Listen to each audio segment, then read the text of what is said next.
Bapa kami yang di surga, kami berterima kasih Tuhan untuk berkat Tuhan. Kami boleh datang dengan tubuh yang baik, tubuh yang sehat dari Tuhan sendiri, untuk menghadap hadirat Tuhan yang berkuasa, Tuhan yang tidak terlihat, tetapi kami bisa alami dan juga rasakan di dalam kehidupan kami. Terima kasih Tuhan, Engkau begitu baik, begitu beranugerah, sehingga kami boleh berkumpul bersama-sama untuk memuji Tuhan dan juga mendengarkan firman Tuhan. Kiranya Tuhan tolong pemberitaan firman Tuhan pada pagi hari ini, supaya apa yang kami dengar boleh kami terima dan masuk dalam hati kami, dan juga bertumbuh, berbuah lebat, dan kami bisa menghasilkan buah-buah pertobatan. Kami bisa hidup sebagai orang Kristen yang lebih baik lagi. Di dalam nama Tuhan Yesus Kristus, Tuhan dan Juru Selamat kami yang hidup, kami sudah berdoa. Amin. Mari kita buka Alkitab kita baca Matius 5 ayat yang keempat. Matius 5 ayat yang keempat. Matius 5 ayat keempat, kita baca 2 kali ayat ini. Kalau bisa kita hafalkan ya. Mari kita baca bersama-sama. 2, 3. Berbahagialah orang yang berduka cita, karena mereka akan dihibur. Sekali lagi, berbahagialah orang yang berduka cita, karena mereka akan dihibur. Berbahagialah orang yang berduka cita, karena mereka akan dihibur. Tema khotbah kita pada hari ini adalah penghiburan setelah duka cita. 2 hal ini yang akan kita renungkan, yaitu soal penghiburan dari Allah sendiri dan juga emosi duka cita yang Tuhan sendiri miliki, dan kita sebagai manusia yang diciptakan serupa dan segambar dengan Allah, kita pun punya emosi duka cita, punya rasa sedih. Kita mampu sebagai manusia itu merasa sedih, merasa menyesal, merasa sakit, merasa tidak enak, merasa berat, merasa letih, lesu, tidak semangat, merasa putus asa. Kita bisa merasakan kesedihan. Nah, Bapak Ibu Saudara sekalian, Gerald Sitzer, seorang hamba Tuhan, seorang Amerika, profesor teologi, dan pelayan Tuhan yang baik, dia adalah salah satu yang mengalami tragedi. Dia katakan tragedi dalam kehidupannya yang begitu besar dan begitu menyedihkan. Duka cita yang sangat-sangat besar dialami oleh seorang hamba Tuhan. Dialami oleh seorang suami. Dialami oleh seorang ayah. Dialami oleh seorang anak dia, Gerald Sitzer.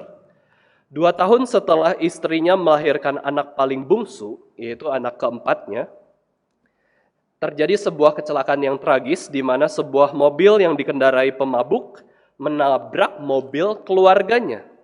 Kecelakaan ini menyebabkan 3 korban jiwa, yaitu mamanya sendiri, istrinya, dan anak perempuan yang berumur 4 tahun. 3 generasi perempuan itu meninggal di waktu tersebut. Mamanya Gerald Sitzer, istrinya Gerald Sitzer, dan anak perempuan Gerald Sitzer diambil Tuhan di satu momen di dalam kecelakaan yang disebabkan seorang pengemudi yang mabuk menabrak mobil mereka. Itu adalah kejadian yang begitu menyedihkan sekali, betapa sedihnya Sitzer. 3 kesedihan itu terjadi bersama-sama. Ya, bukan saja meninggal 1 orang yang dikasihi, tetapi 3-tiganya langsung meninggal di hari yang sama, dan itu pun akibat bukan karena alam, bukan karena kecerobohan diri mereka sendiri, bukan. Karena kecerobohan orang lain, pemabuk di luar sana. Menabrak mobil mereka, menghancurkan mobil tersebut, dan 3 orang tewas. Ya. Ketika ada malapetaka yang besar dan duka cita yang begitu besar terjadi, Sitzer mengatakan seperti kebanyakan orang, yaitu, why me God? Kenapa aku Tuhan? Kenapa aku yang mengalami kesedihan ini? Kenapa aku yang sakit? Kenapa aku yang menderita? Kenapa bukan orang lain? Kenapa keluargaku yang meninggal? Kenapa keluargaku yang sakit? Kenapa keluargaku yang belum kenal Kristus? Aku kenal Kristus, kenapa? Why me? Nah, ini adalah sebuah kesedihan. Dan ini juga terjadi di dalam pandemi selama kurang lebih jalan 3 tahun ini. Banyak kesedihan yang terjadi diakibatkan oleh pandemi ini. Ya, bukan hanya pandemi ya, Bisa jadi karena perang, karena kenaikan harga tadi ya seperti yang kita doakan. Itu bisa membuat orang itu beban ya, sedih. Kenapa sih? Ya, kenapa sih dunia ini demikian? Kenapa dunia ini menimbulkan kesedihan di dalam kehidupan saya? Kita tahu sebagai orang Kristen, kita tahu jawabannya. Setiap ada penderitaan, kesedihan yang kita alami, yang berasal dari dunia yang berdosa ini, itu karena memang dunia sudah jatuh ke dalam dosa dan kita pun sudah jatuh ke dalam dosa. Ya, maka kita bisa sedih, kita bisa sakit, kita bisa mati. Itu efek pertama dari dosa. Memang nanti kita bisa lihat ada emosi-emosi kesedihan yang kudus ya, yang bukan disebabkan oleh dosa. Bisa terjadi, bisa. Ya. Tetapi mayoritas kesedihan yang terjadi ini adalah akibat dosa ya, akibat kelalaian manusia, akibat dosa manusia sendiri, dan juga akibat kita yang melupakan Tuhan. Tapi puji Tuhan, seiring berjalanan waktu, Sitzer mulai merenungkan tentang hak kehidupan yang adil dan sempurna. Dia merenungkan suatu hak yang dia harus terima itu seperti apa ya. Dia katakan bahwa dia pikir dia tidak layak menerima kematian keluarganya. Ya, dia pikir bahwa saya itu kayaknya nggak layak menerima kematian 3 perempuan yang saya kasihi. Tetapi sebenarnya dia juga bisa katakan bahwa saya sebagai manusia berdosa tidak layak menerima kehadiran 3 perempuan orang tersebut yang dia kasihi. Ya, sebagai manusia berdosa apa sih yang layak bagi kita? Mati. Masuk neraka. Cukup. Itu adil, itu sempurna. Tapi kalau kita masih bisa hidup sampai hari ini, masih muda, masih orang tua, masih punya keluarga, masih bisa punya anak, punya istri, pasangan, kita layak menerimanya? Sister berpikir bahwa tidak layak juga. Kalau saya tidak layak menerima kematian anggota keluarga saya juga tidak layak menerima kehadiran mereka. Karena saya berdosa.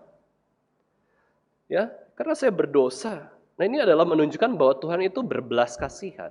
Tuhan itu mengasihi kita. Tuhan itu beranugerah. Adam dan Hawa, kalau kamu makan buah pengetahuan baik dan jahat, kamu akan mati.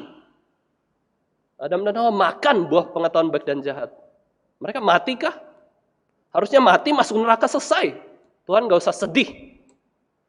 Kalau bisa kita lihat perasaan Tuhan, Tuhan itu sedih setiap hari. Lihat dosa, lihat dosa, lihat dosa. Coba Bapak Ibu Saudara kita bayangkan. Kalau anggota keluarga kita berdosa terus, apa yang kita rasakan? Emosi, marah, sedih. Tuhan sedih setiap hari lihat kita yang berdosa. Tetapi Tuhan menyatakan anugerah dan belas kasihannya apa? Tuhan menyatakan belas kasihan dan anugerahnya, kamu betul mati, Adam dan Hawa. Putus hubungan dengan Allah. Diusir dari Taman Eden, dihukum Tuhan. Tetapi Tuhan janjikan keselamatan di dalam Yesus Kristus. Tuhan janjikan bahwa kalau kamu percaya kepada pribadi Yesus Kristus yang menanggung hukuman dosa, kematian kekal di neraka itu, maka kamu akan selamat. Nah, Bapak Ibu Saudara sekalian, inilah kehidupan manusia ya. Ada kesedihan, ada sukacita. Ada anugerah, ada penghukuman. Ada kita menyakiti sesama, tetapi kita juga dikasihi oleh sesama. Caesar pernah menulis kalimat berkenaan dengan tragedi tersebut ya. Dia katakan bahwa hidup di dunia yang adil dan baik cocok bagi saya. Saya pengen hidup di dunia yang baik dan adil. Tapi refleksi yang lebih dalam membuat saya bertanya-tanya, jika seperti itu, saya mungkin tidak pernah mengalami tragedi. Toh baik terus. Yang nggak pernah sedih, nggak pernah mengalami tragedi, nggak akan rasa sedih ya.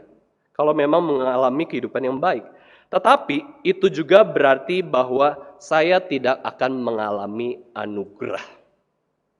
Saya tidak akan mengalami anugerah. Kalau saya tidak menyadari hidup saya ini berdosa dan layak dihukum.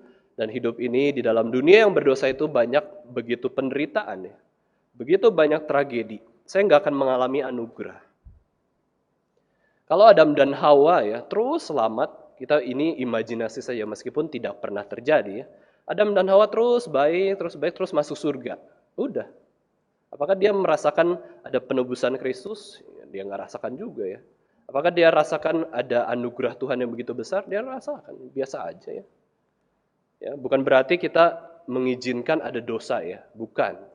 Tetapi Tuhan bisa bekerja kok. Ya, dengan caranya tanpa dosa pun Tuhan bisa membuat kita melihat Dia tuh begitu beranugerah. Tetapi kalau kita kenyataannya sudah jatuh ke dalam dosa, ya sudahlah. Ya. Kita terima segala penderitaan yang memang Tuhan izinkan terjadi di dalam kehidupan di dunia ini. Masalah dari mengharapkan hidup di dunia yang sangat adil itu berarti tidak ada anugerah di dunia itu, karena anugerah adalah anugerah hanya bila yang menerimanya itu tidak layak.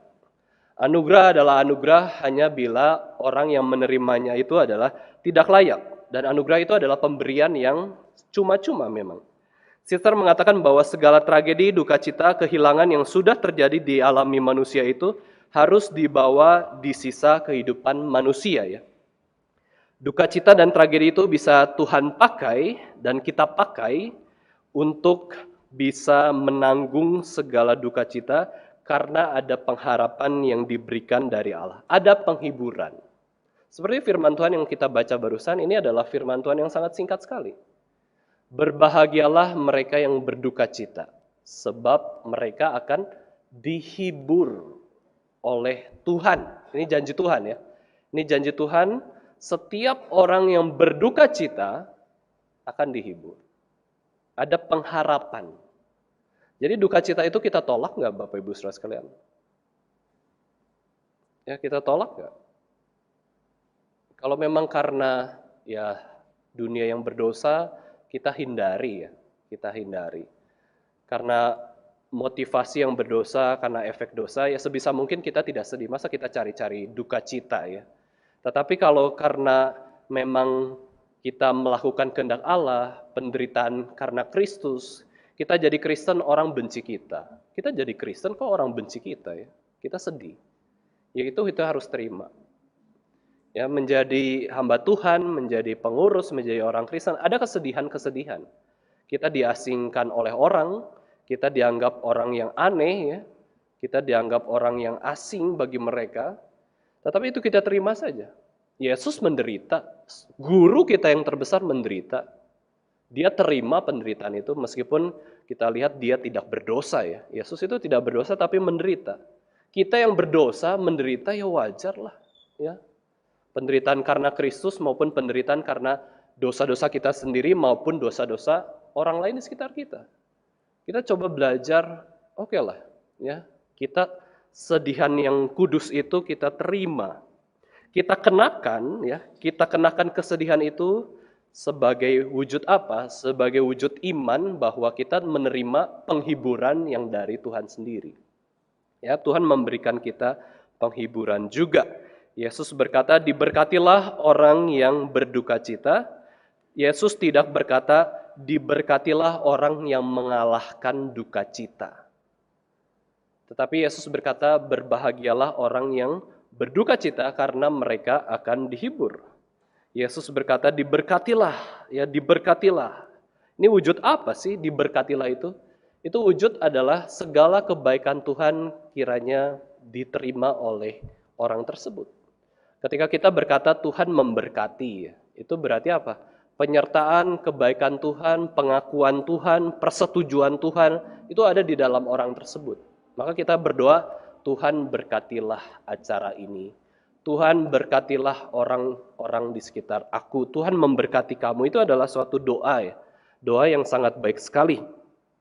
Panggilan sebagai murid Kristus bukanlah kabur dari duka cita ataupun menghindari duka cita, tetapi bertumbuh di dalamnya. Kalau penderitaan karena kita berdosa, karena kita curi barang orang, itu adalah penderitaan yang tidak kudus. Yaitu layak kita terima, itu adalah karena kita harus dihukum, karena kita mencuri kok, karena kita menyakiti orang, berbuat dosa kepada orang lain. Tetapi ada duka cita yang sumbernya bukan karena kita berdosa, melainkan karena Kristus. Karena iman kita, karena taat firman Tuhan, kita bisa menderita. Buktinya siapa? Bapak Ibu Saudara sekalian, taat firman Tuhan lalu menderita bahkan mati, yaitu adalah Habel. Habel itu taat memberikan persembahan kepada Tuhan sungguh-sungguh Ya, sungguh-sungguh loh, baik, mengasihi kakaknya, mengasihi orang tuanya, mati. Dibunuh oleh kakaknya sendiri, yaitu Kain. Kain nggak kasih persembahan, hidupnya panjang. Ya, dia punya keluarga yang banyak sampai keturunannya menjadi keturunan yang justru melakukan dosa begitu banyak. Tapi Habel mati, waktunya singkat. Karena apa? Taat Tuhan. Taat Tuhan tidak selalu enak, tidak selalu sehat, tidak selalu kaya, tidak selalu hidup, mati. Itu Habel kok. Alkitab sudah jelaskan sejak awal kok. Taat Tuhan itu nggak selalu kekayaan materi. Taat Tuhan itu nggak selalu diberkati, wah sehat, ya, hebat, kuat. Enggak. Bisa menderita, bisa mati juga. Ya, dan itu adalah realita di dalam dunia ini. Yesus mengatakan berbahagialah orang yang berduka cita karena mereka akan dihibur. Ini adalah perkataan Yesus Kristus diucapkan di gunung di Galilea. Di gunung di Galilea, dia melihat begitu banyak kerumunan orang berkumpul di sekitarnya. Dan di sore hari itu Yesus duduk di sebuah puncak gunung yang agak tinggi, ini bukit ya, bukit di Galilea. Dan Yesus seolah-olah dia bertahta sebagai guru teragung yaitu di gunung Galilea tersebut.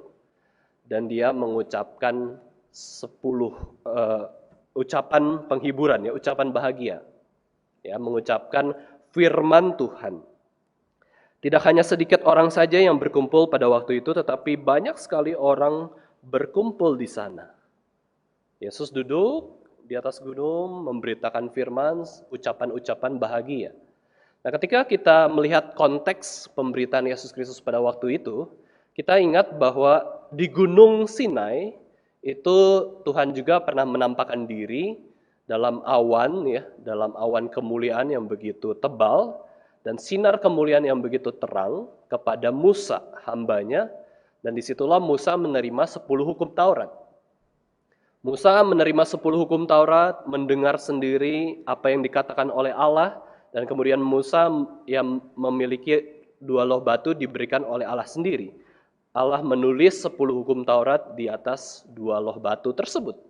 Oh, itu suatu pemberitaan yang sangat mencekam.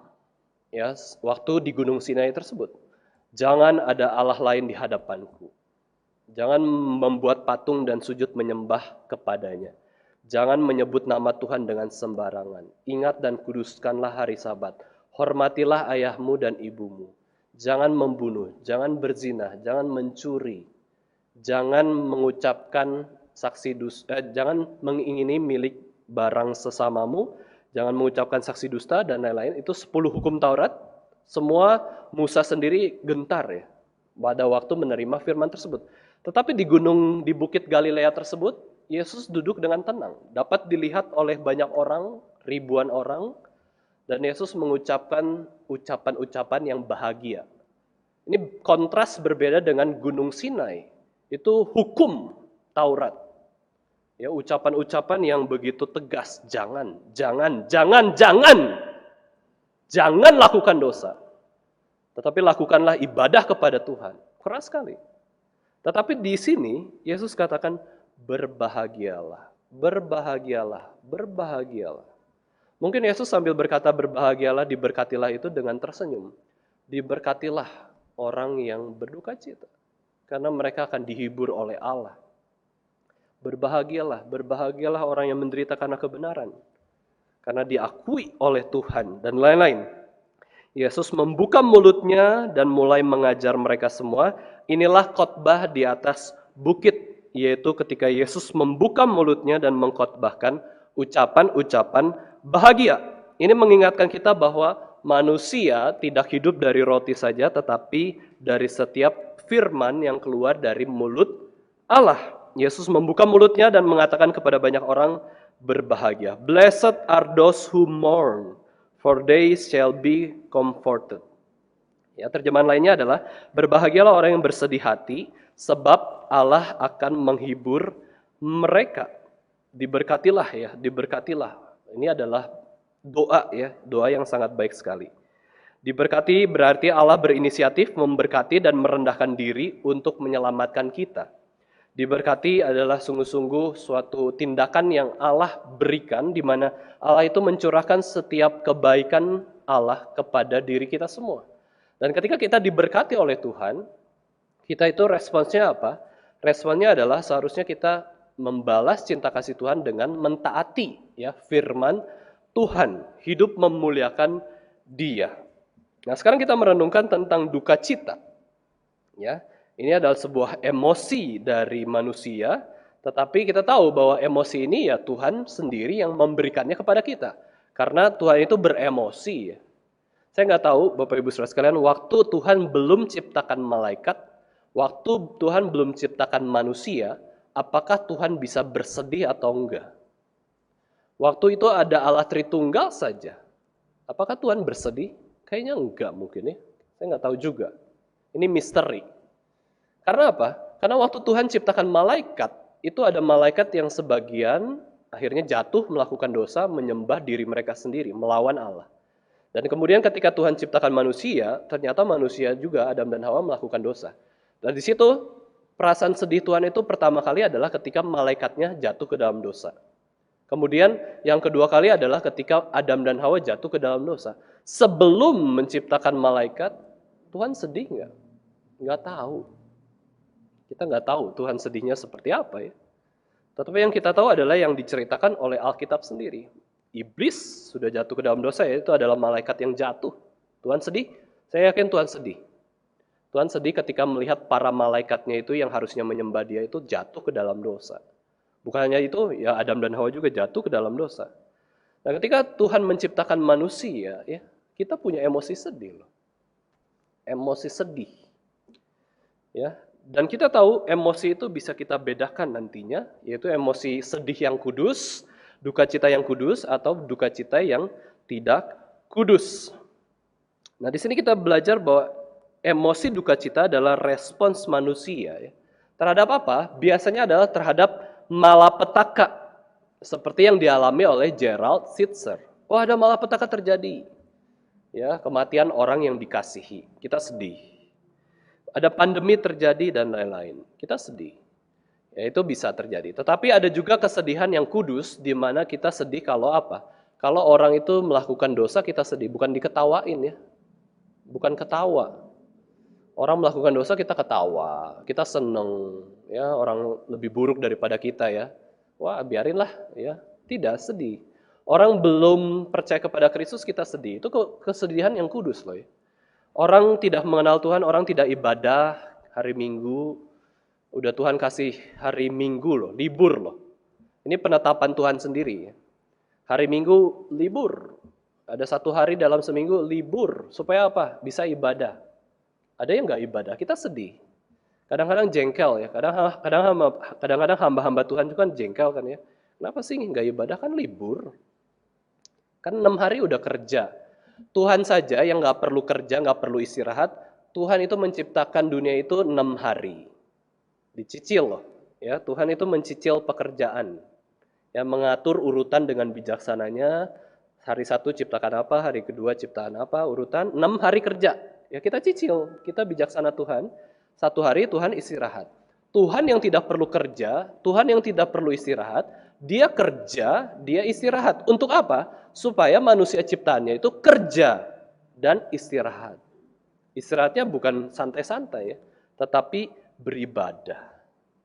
Mungkin waktu di hari ketujuh itu Tuhan istirahat adalah bukan istirahat sungguh-sungguh diam gitu ya, tetapi memantau ciptaannya, melihat ciptaannya.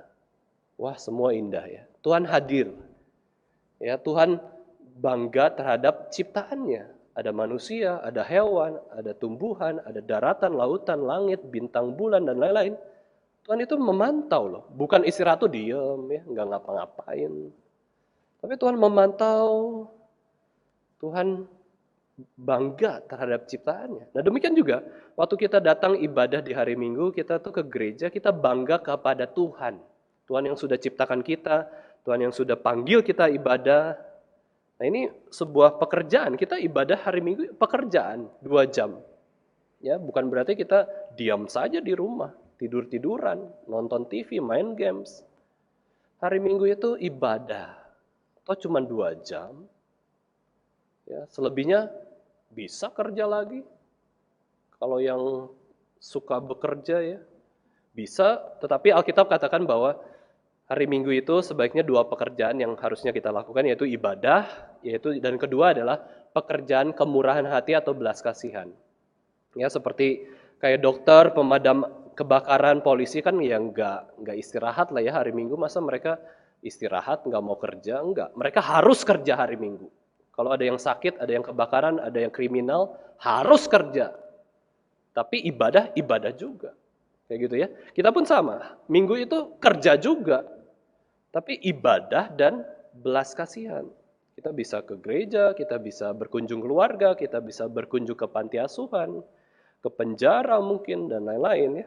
Nah itu adalah pekerjaan. Nah Bapak Ibu Saudara sekalian, orang-orang Yahudi ketika mereka mengatakan orang yang sedang sedih, ada dua hal yang dialami oleh orang yang sedang sedih. Ini pemikiran dari Ibrani atau orang Yahudi. Mereka katakan bahwa orang yang sedih itu biasanya adalah orang yang merasa hatinya tuh berat. Berat, nggak enak. Kayak bawa beban berat gitu ya. Kayak kita angkat galon air ya, Bapak Ibu Saudara sekalian, angkat galon air kan oke lah, paling beberapa detik bisa masukkan ke tempatnya. Tetapi orang yang sedih hati itu angkatnya tuh lama sekali. Bebannya itu dipegang terus, berat sekali. Capek. Ya, kayaknya tuh males ya, kayaknya habis tenaganya. Nah itu kesedihan yang dipikirkan oleh orang-orang Yahudi, yaitu berat hati, banyak keluhan, komplain, ngomel. Bapak Ibu Saudara sekalian, mungkin kita sering ngomel, sering berargumen, komplain, itu bukan karena ada melihat, oh ini salah, nggak benar nih, bukan. Mungkin kita rasa berat, sering mengeluh, komplain, ngomel, ya menghina orang, itu karena hati kita sedih. Kita lagi sedih sesuatu. Kita melampiaskannya dengan omelan, marah, ya. Ada beban berat di hati kita sehingga kita keluarnya adalah komplain. Tapi kalau orang yang hatinya sukacita, ada yang salah pun dia belajar benerin. Ada yang salah dia belajar doakan. Dia hatinya sukacita kok. Enteng gitu ya. Kalau hatinya enteng ada masalah, dia beresin, dia bantu beresin, bukan malah ngomel. Ini sama salah, gini. Itu orang yang sedih. Orang yang sering komplain. Sedih dia. Lagi sedih. Sedih apa? Ya dia yang tahu. Ya dia yang tahu. Dia harus bawa ke Tuhan perasaan sedihnya itu. Yang kedua, bagi orang Yahudi, orang yang sedih itu adalah orang yang gelisah. Ya, gelisah, kayaknya nggak enak untuk tidur, ya, bingung, ada rasa ketidakpastian, banyak pikiran, kekhawatiran, ya. Karena apa? Karena tidak dekat-dekat dengan Tuhan. Jadinya gelisah. Tuhan, apakah pernah gelisah, Bapak Ibu Saudara sekalian? Tuhan kaget, bingung, harus ngapain ya saya? Wah, rumah Tuhan kok nggak ada yang datang ke gereja ini. Tuhan sibuk, bingung. Gimana caranya supaya rumahku ini dipenuhi banyak orang? Tuhan nggak pernah gelisah. Tuhan nggak pernah bingung. Tuhan nggak pernah khawatir. Tuhan itu maha kuasa kok. Ya, dia itu betul-betul memelihara seluruh ciptaannya. Kita yang seringkali galau ya. Wah, gimana nih? Misalkan ini tim pembangunan gereja ya. Tim pembangunan gereja di jalan benar. Pasti ada masalah, pasti. Ada hambatan, ada tantangan, pasti. Tapi respons kita gimana? Berat, sedih, atau juga gelisah. Wah gimana nih? Gini, saya nggak tahu. Ya memang kita nggak bisa apa-apa. Kita bisa kerjakan apa yang kita tahu untuk kerjakan. Nah itu yang kita setia lakukan ya. Pasti kok. Bapak Ibu saudara, namanya buat acara itu pasti ada tantangan, ada hambatan. Buat acara doang ya. Acara apapun di dalam kehidupan keluarga atau masyarakat, kalau buat acara itu pasti harus rapat dulu, harus persiapan dulu, harus latihan dulu. Ini kita juga bangun gedung gereja juga pasti ada kesulitan, ada proses yang harus dilalui oleh tim pembangunan ataupun jemaat kita semua ya sekalian. Nah kita boleh ya, ada waktu beres ke gereja, yuk mampir ke gedung, ke tempat pembangunan. Kita lihat saja, sudah lihat-lihat, doakan, ya itu bagus. Itu pekerjaan kemurahan juga kok. Ya, pekerjaan kemurahan juga. Kita bisa lakukan hal demikian ya, mendoakan meskipun mungkin kita nggak bisa bagian apa-apa yang lainnya. Yang menjadi pertanyaan adalah duka cita di dalam Matius 5 ayat 4 ini duka cita karena apa? Kalau kita baca seayat ini aja, Bapak Ibu sekalian, kita pikir semua duka cita, betul, ya. Ya, semua yang berduka cita nanti Tuhan hibur. Makanya Bapak Ibu sekalian, kalau orang Kristen ada yang meninggal, ya, orang Kristen ada yang meninggal, pasti di rumah pemakaman ada yang hadir. Oke lah, kalau orang itu nggak terkenal gimana, orang itu jahat gitu, pastilah setidaknya ada hadir keluarga. Tetapi bagaimana dengan orang yang non-Kristen meninggal? Ada yang hadir kan? Ada juga. Ya, nggak setiap pemakaman itu hanya orang Kristen yang Tuhan Yesus hadir gitu ya. Tuhan Yesus bisa hadir juga kok kalau dia mau di dalam pemakaman yang non-Kristen. Untuk apa? Untuk menghibur orang tersebut.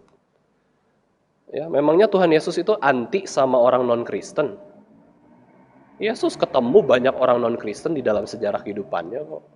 Dia datang kok. Ya, itu janji Tuhan. Siapapun yang berduka cita pasti ada penghiburan. Ya, meskipun oke lah penghiburannya tidak seluar biasa atau sebesar orang Kristen ya. Tapi Tuhan sendiri yang menghibur mereka. Karena apa? Tuhan yang ciptain manusia. Masa Tuhan gak mau menghibur manusia yang lagi sedih? Tuhan yang ciptain manusia. Gak mungkin Tuhan gak hibur manusia yang sudah diciptakan. Sekalipun dia berdosa. Untuk kriminal, sekriminal-kriminal apapun, ada penjara, tidak ditelantarkan kok. Ya. Ada penghukuman supaya dia bertobat. Nah itu ya, Bapak Ibu Saudara sekalian, Tuhan itu pasti menghibur. Tetapi ada teolog menafsirkan bahwa duka cita di sini itu bukan saja semua duka cita, tetapi lebih fokus kepada orang yang sungguh-sungguh bersedih karena dosa-dosanya. Ya, orang yang sungguh-sungguh bersedih karena dosa-dosanya, Tuhan akan hibur dia. Tuhan akan kuatkan dia. Ya, Bapak Ibu Saudara sekalian, kapan kita nangis karena dosa kita? Atau karena dosa kita have fun aja ya. Saya senang berdosa ya. Nggak sedih. Ya, nggak kenapa-napa, biasa aja saya melakukan dosa. Nah, Bapak Ibu Saudara sekalian, orang yang biasa aja ketika melakukan dosa, nggak sedih, itu nggak akan dihibur oleh Tuhan. Ya, nggak akan dihibur oleh Tuhan. Nggak dihibur oleh Tuhan berarti ditegur, dihukum. Tetapi orang yang menyadari saya berdosa, wah saya lemah, saya butuh Tuhan. Ampuni saya, dosa saya begitu besar. Saya udah orang Kristen, saya sudah pelayanan, sudah rajin ke gereja. Kok masih bisa berdosa begini sih? Sedih. Tetapi satu sisi Bapak Ibu Saudara sekalian, kalau kita memikirkannya pola demikian ya. Ini kan pola penghakiman ya. Kamu udah ke gereja tiap minggu masih kayak gini. Jangan lupa sisi yang lain. Justru kalau nggak ke gereja tiap minggu, saya lebih parah dari ini. Saya lebih kacau, saya lebih berdosa dari ini. Sudah ke gereja aja masih begini, apalagi enggak. Ya, sudah ke gereja aja masih begini berdosanya ya, parahnya. Udah orang Kristen aja nggak percaya Yesus loh, apalagi bukan orang Kristen. Ya, udah agamanya saja Kristen, tapi nggak percaya Yesus itu keterlaluan, itu dosanya besar sekali. Keluarga Kristen, agama Kristen, dirinya nggak percaya Yesus, itu udah parah loh, ya parah sekali. Nah, ini kita merenungkan tentang kehidupan kita ya, Bapak Ibu Saudara sekalian. Ada beberapa alasan duka cita yang terjadi. Ya tadi kita sudah bahas juga bahwa ada duka cita karena penderitaan jasmani atau fisik, tetapi juga ada penderitaan karena rohani ya. Dan yang Tuhan sedih itu adalah dua-duanya. Tuhan sedih ketika ada suatu kekacauan, penderitaan di dalam dunia ini. Secara fisik ya ada kecelakaan, ada bencana alam yang terjadi, ada sakit, ada kematian, Tuhan sedih. Dan Tuhan juga sedih karena apa? Karena hal-hal rohani. Tadi kita sudah bahas bahwa hal-hal rohani yang membuat kita sedih adalah kalau kita jatuh ke dalam dosa. Nah, kalau kita sedih ketika kita jatuh ke dalam dosa, pasti Tuhan hibur, yaitu apa? Tuhan akan mengarahkan kita, Tuhan akan menguatkan kita. Ada juga kesedihan-kesedihan yang rohani, Bapak Ibu Saudara sekalian, yang kita bisa pelajari, itu adalah yang kita lihat adalah orang yang tidak mendapatkan berkat Tuhan atau kehilangan berkat Tuhan. Yaitu apa? Berkat rohani, ya, berkat anugerah Tuhan yang Tuhan tidak berikan kepada Esau. Esau itu anak sulung, ya ini salah satu contoh ya bagaimana berkat kesulungan itu diberikan di dalam konteks perjanjian lama. Esau itu anak sulung, seharusnya dia yang mendapatkan berkat Tuhan. Berkat Tuhan pada waktu itu bagi anak sulung adalah berkat secara jasmani, ya, lahan, kesehatan, keturunan itu dianggap berkat ya, tanah itu dianggap berkat. Tetapi juga bukan saja itu, tetapi janji Tuhan bagaimana Tuhan menyertai orang tersebut. Nah, anak sulung dari Ishak dan Ribkah yaitu adalah Esau. Nah, Esau anak sulung tetapi tidak menghargai berkat rohani. Dia menjual berkat kesulungannya kepada Yakub dengan sup kacang merah yang dimiliki oleh Yakub. Dia sepelekan berkat tersebut. Itulah yang artinya kehilangan berkat Tuhan. Itu harusnya kita sedih. Kita harusnya sedih kalau tidak dapat berkat Tuhan. Nah, yang sedih itu siapa, Bapak Ibu Saudara sekalian? Kalau tidak dapat berkat Tuhan, harusnya adalah mereka yang betul-betul menyadari berkat yang mereka bisa terima ketika mereka bisa melakukan firman Tuhan atau datanglah di dalam suatu konteks ibadah. Misalkan Bapak Ibu Saudara sekalian ya, orang itu tidak tahu akan dirinya menyesal kalau dia tidak tahu kejadiannya apa yang bisa dia terima.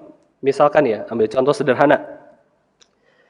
Orang yang menyesal tidak bisa ibadah hari ini itu adalah orang yang tidak hadir di dalam ibadah hari ini. Tapi mereka menyesal nggak? Nggak menyesal. Karena apa? Nggak datang ibadah. Tapi kita yang tahu datang ibadah, kita bisa memprediksikan, kalau saya nggak datang ibadah ketemu Tuhan Yesus Kristus, saya menyesal nggak datang ibadah hari ini.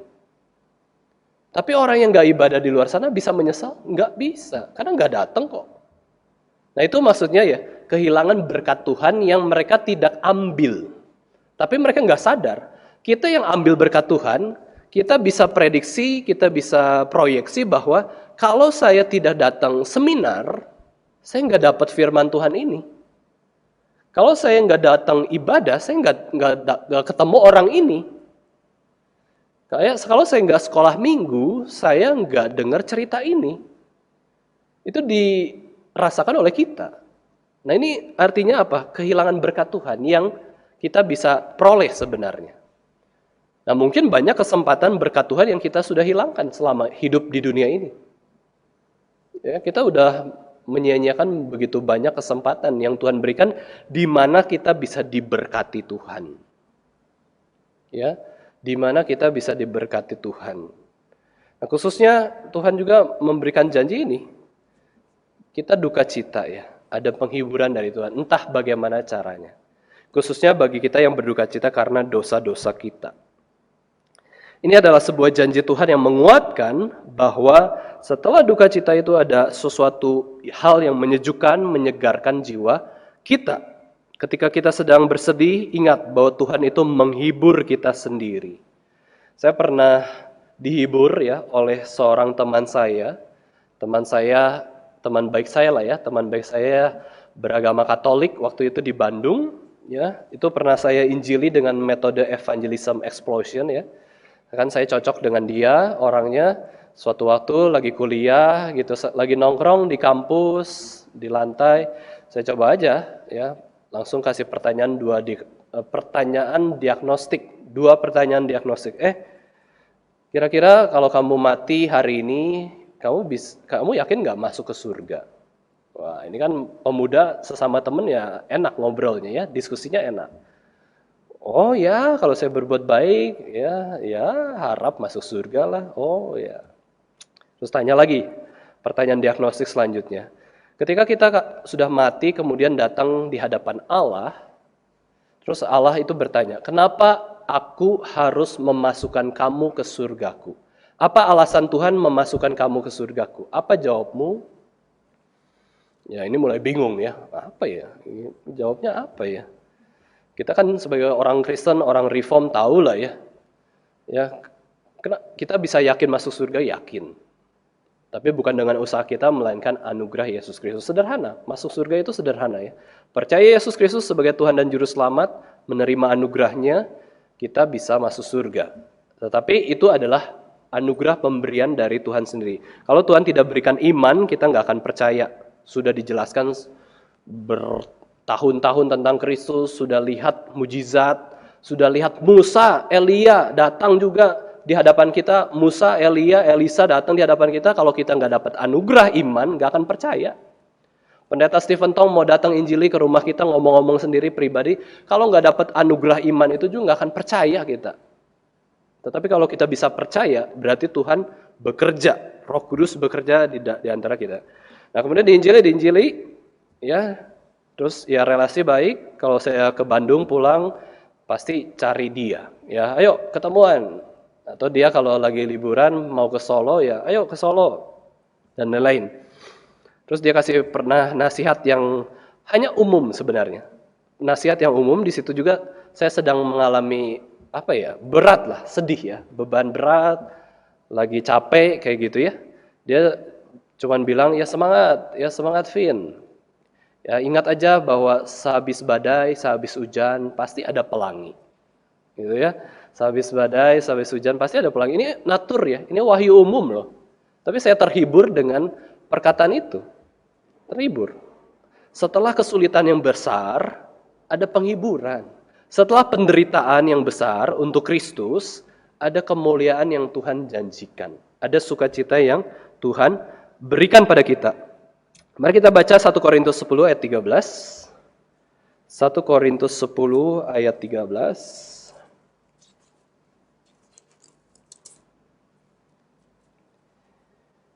Ini juga adalah ayat penghiburan ya bagi kita yang sedang mengalami pencobaan atau ujian hidup di dalam kehidupan kita.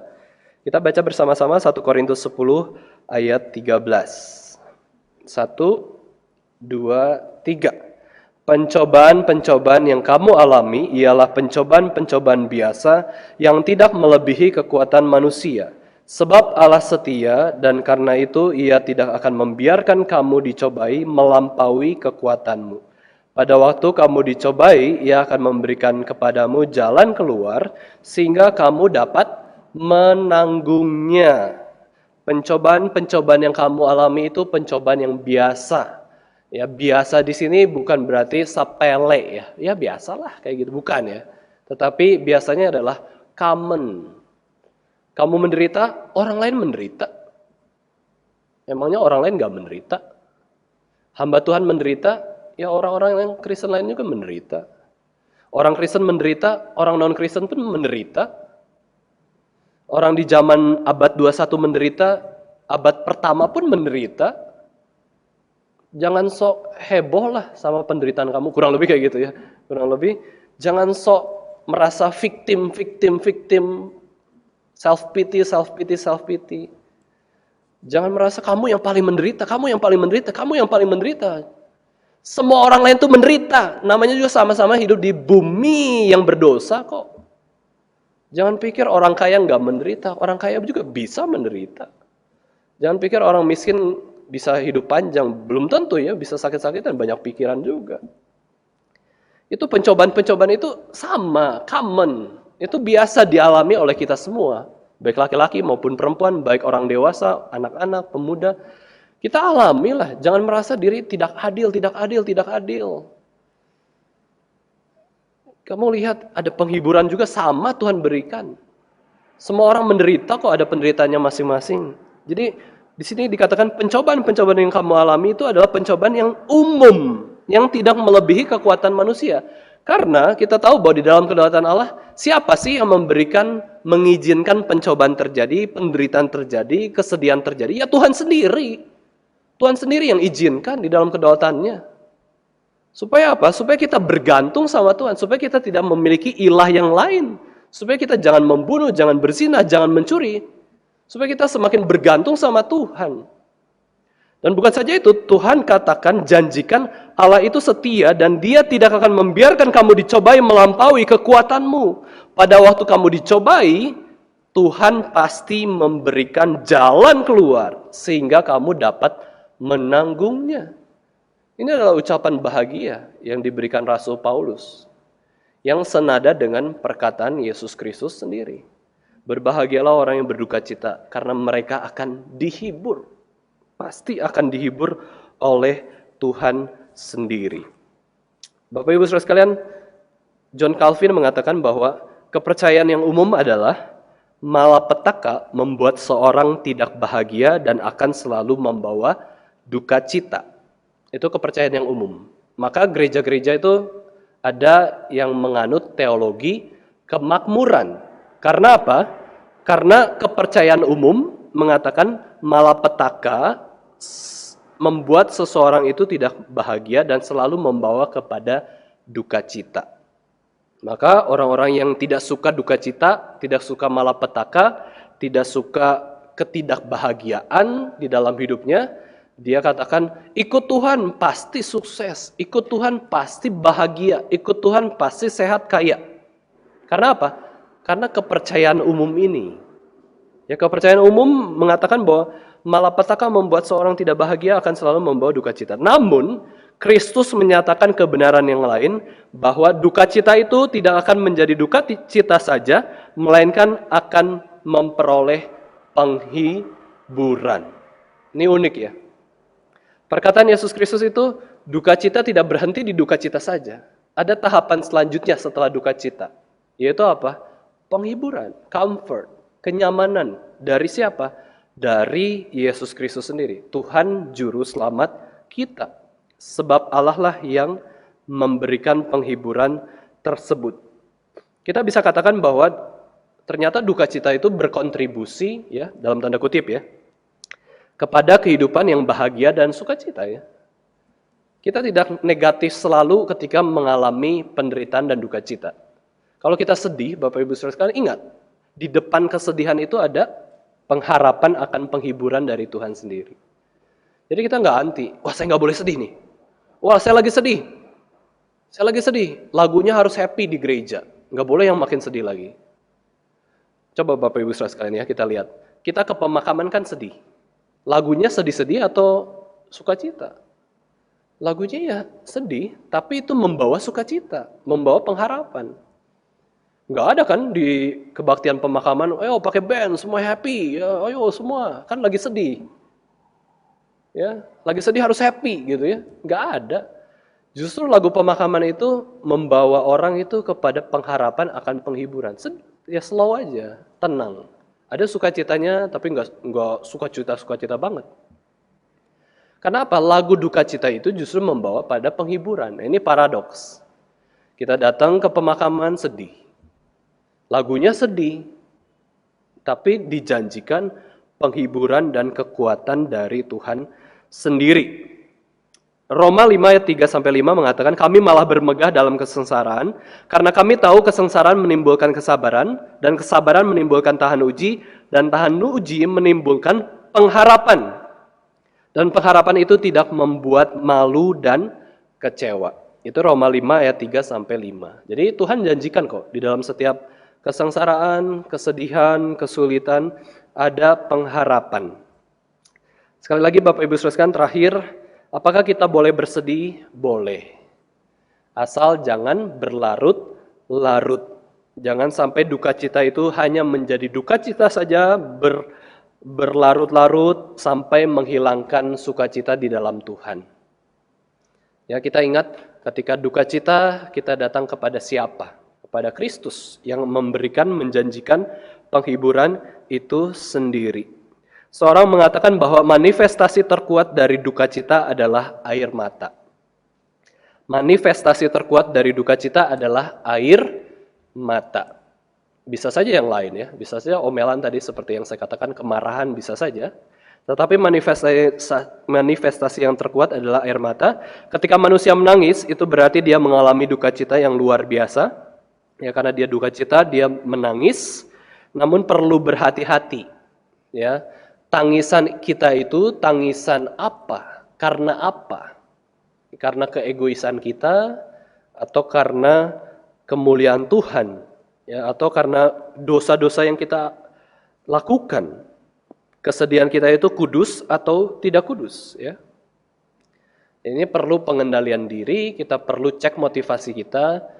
Kapan kita sedih? Jangan-jangan kita nggak pernah rasa sedih ya. Happy aja. Ya. Happy karena apa? Happy karena melakukan dosa. Justru ketika kita melakukan dosa, kita menutupi kesedihan dengan melakukan dosa. Ya, kita pasti sedih lah. Sebagai manusia ciptaan Tuhan tuh ada perasaan penolakan terhadap perbuatan dosa, tapi kita tutupi kesedihan kita itu dengan lakukan dosa lagi dan mengatakan saya senang. Karena apa? Dosa. Yesus mengatakan, marilah kepadaku yang letih lesu dan beban berat, aku akan memberikan kelegaan kepadamu. Kita lihat dari 3 ayat yang tadi kita renungkan ya, atau 4 lah ya. Dari Matius, dari Roma, dari 1 Korintus ya. Kita bisa lihat selalu ada janji kok. Yang sedih Tuhan hibur, yang letih lesu akan Tuhan beri kelegaan. Yang duka cita akan Tuhan beri jalan keluar. Tuhan akan memberikan kekuatan kepada kita. Kiranya kita bisa menyadari bahwa Tuhan selalu menolong kehidupan kita. Dan ingat bahwa Tuhan Yesus menolong dengan cara apa? Yesus Kristus sekarang ada di surga. Ya. Dia di surga duduk di sebelah kanan Allah Bapa memerintah ya sebagai Allah ya. Dia adalah Allah.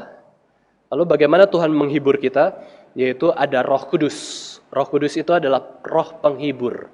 Roh Kudus ada di dalam hati saya, Roh Kudus juga ada di dalam hati Bapak Ibu Saudara sekalian.